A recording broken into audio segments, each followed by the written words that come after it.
in the land of grills. We got from Ninja the FlexFlame. It's a gas grill, wood fire with wood fire technology in it, folks. You're asking the question, okay, so what makes this gas grill so eco-friendly? I'll tell you what, I'm going to tell you, I'm going to show you. Let's get started. All right, so I'm going to leave the review I did, the original review we did on this. I'm also going to leave a couple of the cooks I've done. Believe it or not, this is a gas grill, and we've done brisket on it. It wasn't my best brisket, but I would have never thought before I got this grill that I would ever do or even try or even think of trying to do a brisket on a gas grill. But this thing with the wood fire technology, the cyclonic and all that, it wasn't my worst. It wasn't my best. And I've done a whole bunch of other cooks too. So I'll leave all that down in the description. Let's start talking why I think this is the most ecology or eco-friendly type grill out there. All right, so number one is it does burn propane. Propane is very efficient and very clean burning, but it does have emissions.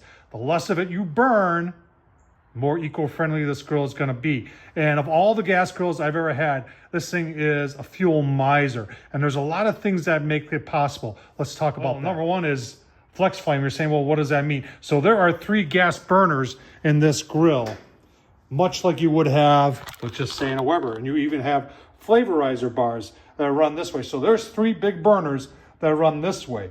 But what makes it very efficient is the fact that, and if you're looking for, he's saying there's 3 burners, but there's only 2. Actually, there's only 1 knob that controls it and 1 knob that dials in temps. But this thing, each one of those burners is electronically controlled, and it has valves that open and close and modulate themselves. So if you set it at, let's say 350, it modulates those gas valves based on a temp probe that's inside there and throttles back the amount of gas. On a regular gas grill, you turn it low. Everybody's got their secret, you know, to get 250 on this grill, I got to put this one on high, this one on medium, or I got to have 2 on medium, 1 on low.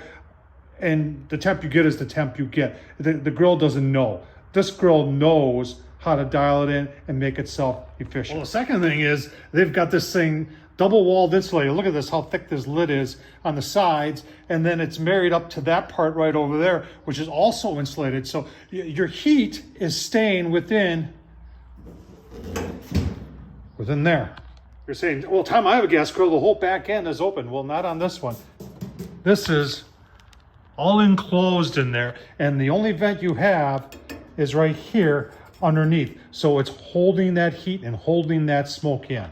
Another thing on most gas grills is your grease tray right here is removable, and that's open. Where this one, it's bolted to the bottom, which once again keeps this thing more efficient. Now you do have, you know, obviously for grease to come out right there, but this whole thing is not open. All right, so what also makes it efficient is that it heats up very quick. And why does it heat up very quick? Because it's got this fan. It's got a cyclonic fan in there. And that ensures that the temperatures are consistent. It also makes sure that it heats up. And folks, I've cooked so many things on here.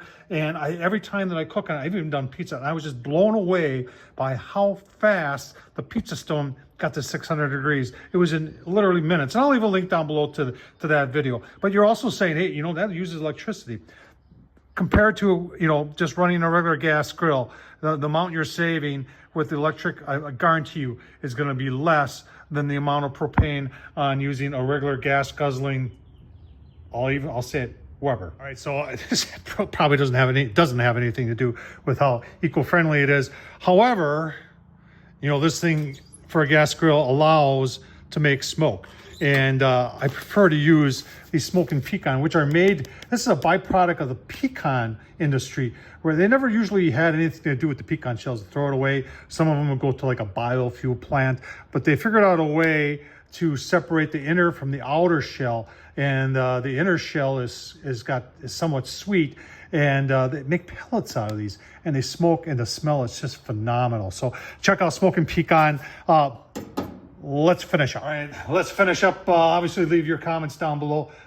Folks, after having this thing for almost a month, and the fact that we're still on our first 20-pound, you know, propane, it's just blowing my way. When I did the brisket on here, now granted it was at 225, but still, you know, that was almost 8 hours.